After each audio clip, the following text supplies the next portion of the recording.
Welcome all to our best retro helmets of 2021 Champion Data Guide. We've collected the top retro helmets of today, sent our rider on their way, and they've returned with plenty of interesting data, so stay tuned to find out our results.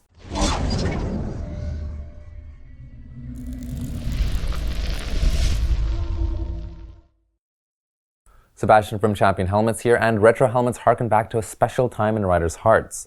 And though they always give that style-focused look, there's always the question of how they'll perform on the road.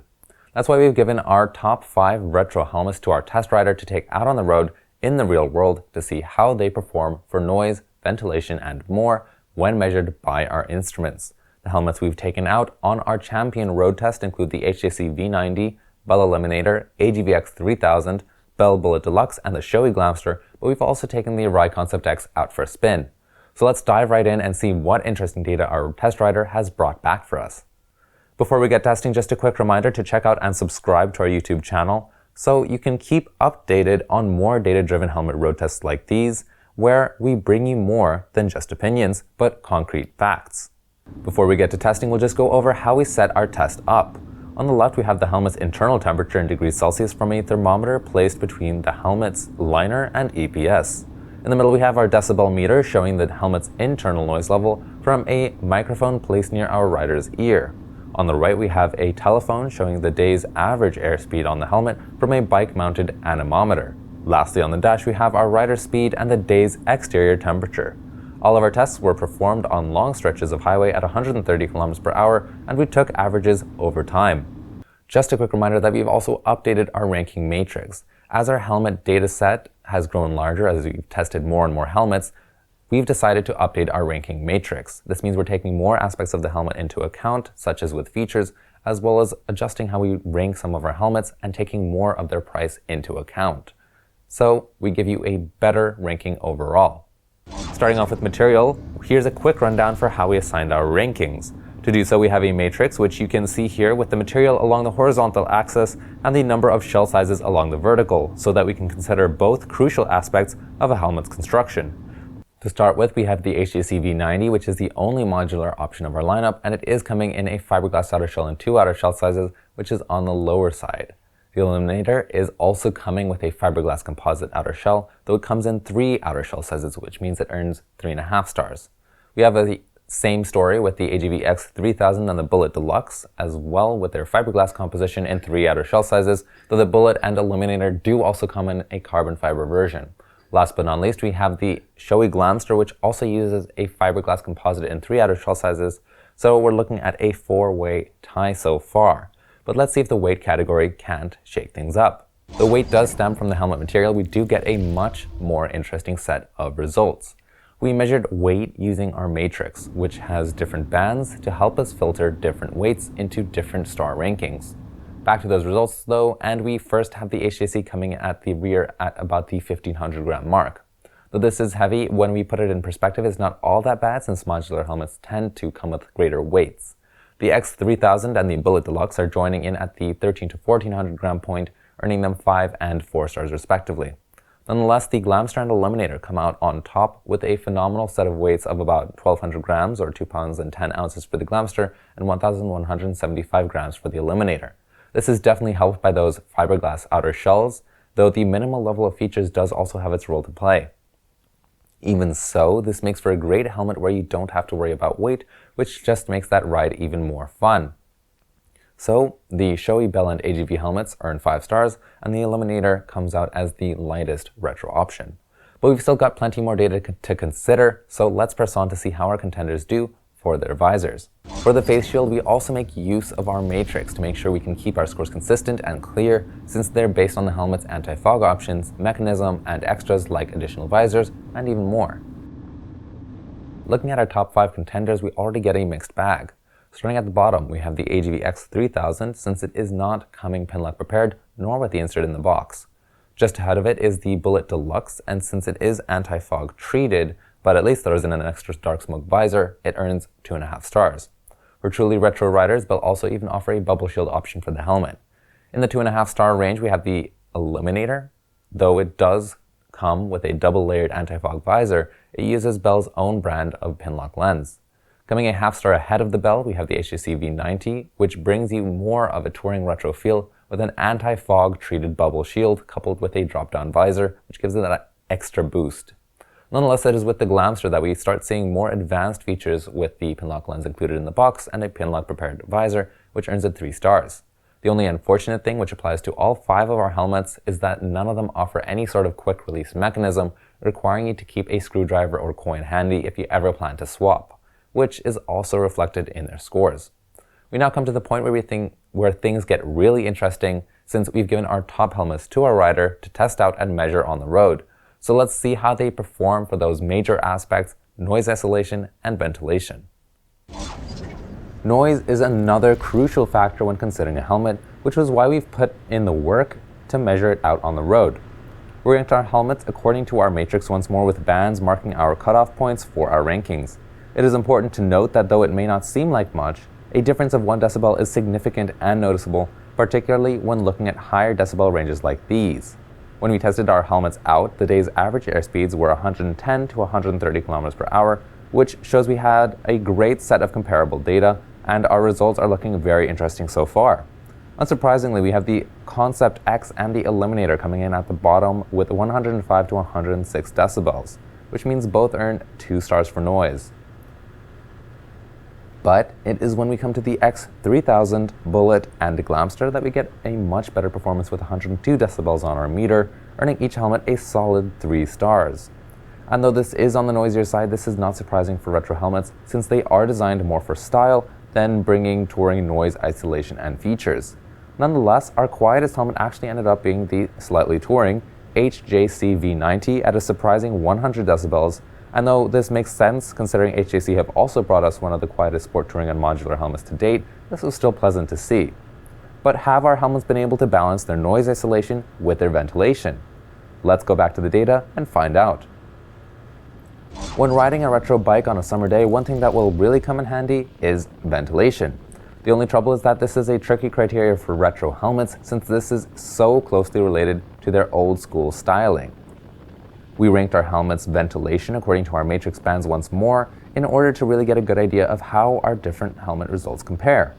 Already we're looking at a mixed bag, since we have extremes at the bottom and the middle. Despite their numerous vents, we found that both the Arai Concept-X and the Bell Eliminator offered very little ventilation performance, with differences of 7 and 3 degrees, which we found to be a bit of a shame. Moving on, we have the Glamster and V90 coming in at a 2 and 3 degree difference respectively to the outside, earning them each 3 stars. But it is with the X3000 and Bullitt DLX that we have the most impressive performance, with no difference between the interior temperature and the exterior. Though both helmets use a minimum of vents, a clever mix of air inlets and outlets have made sure that you get the airflow you need, which earns them both 4 stars. Another cool fact is that Bell actually offer different vent colors depending on what graphics you're looking at to give you a much more custom look. But looks aren't everything, so how did these helmets do for comfort? One thing that always stands out for retro helmets is the level of their premium comfort, since this is where we see a mix of high-quality leathers and suedes that feel great against the skin. This is our softer criteria, since we can't fit this necessarily into a matrix, but this is where we rely on our riders' over 15 years of riding experience to inform us on these other aspects of a helmet's performance, and this can include other features such as wind drag, bulkiness, build quality, feel, and more. And we actually have a very surprising set of results. Though Shoei and Arai often really impress us with their interior comfort and attention to detail, we found this not to be the case with their retro offerings, since they came in at 3 and 3.5 stars respectively. The V90 with its suede, textile, and leather liner also comes in at 3.5 stars. Overtaking them, we have the AGV X3000 and the Bell Bullitt DLX. Between these two helmets, what really stood out to us was the level of finishing of the X3000 with its retro suede interior and even an embroidered logo inside. The Bell Bullitt was also very comfortable with its own suede liner. This leaves us with only one more category before we found out which of our top 5 is the best retro helmet of 2021, the helmet features. Features is our final category before we see how our helmets and their data stack up, and this is where we see what extras manufacturers have put into their helmets.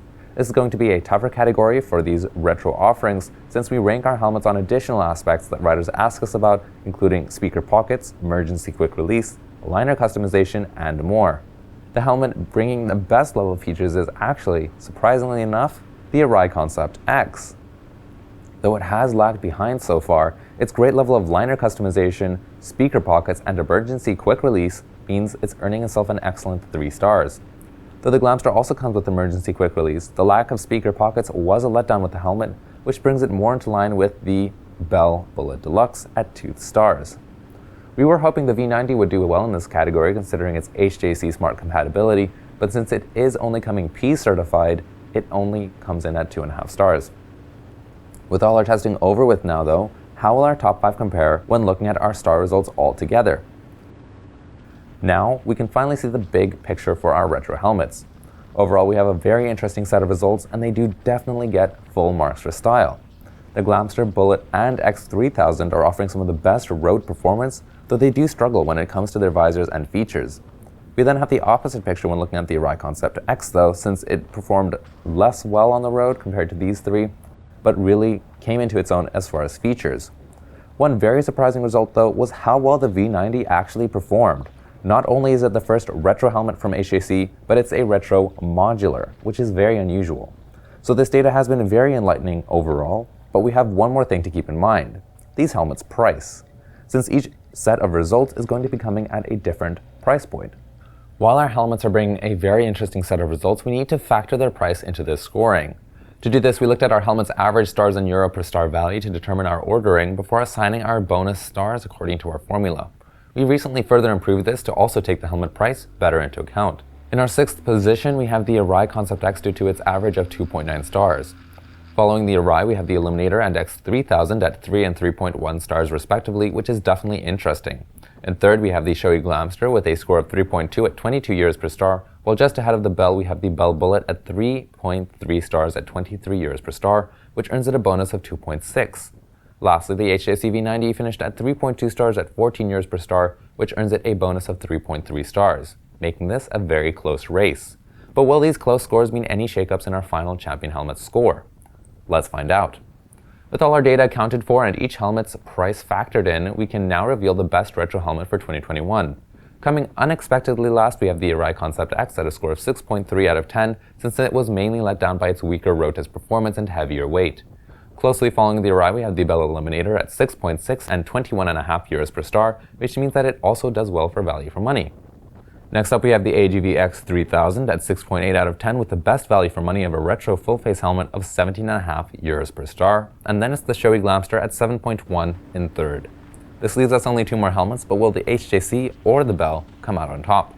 Well, as an interesting result, we have the Bell Bullitt DLX coming in at 7.3 at 23 euros per star in 2nd place, which means we have the HJC V90 at 1st place with a score of 7.3 at a much lower 14 euros per star. So this is a very, very close race. So we have a fascinating set of final results. The V90 was definitely a surprise here since it is the first retro modular from HJC, but this result has been backed up by data that was collected out on the road. That wraps up our road test of these 5 retro helmets, and the results have definitely been interesting as we see manufacturers continue to fine-tune that balance of style and function. But don't forget, if you want to see more on these helmets' data, then make sure to check out our individual champion data reviews and road tests on our YouTube channel, and subscribe to keep up to date on more data-driven helmet road tests. Also, don't forget to check out our bundle deals on our website where you can pick up extra visors or additional comm systems for these helmets at a discount. I'm Sebastian from Champion Helmets, and thanks for watching.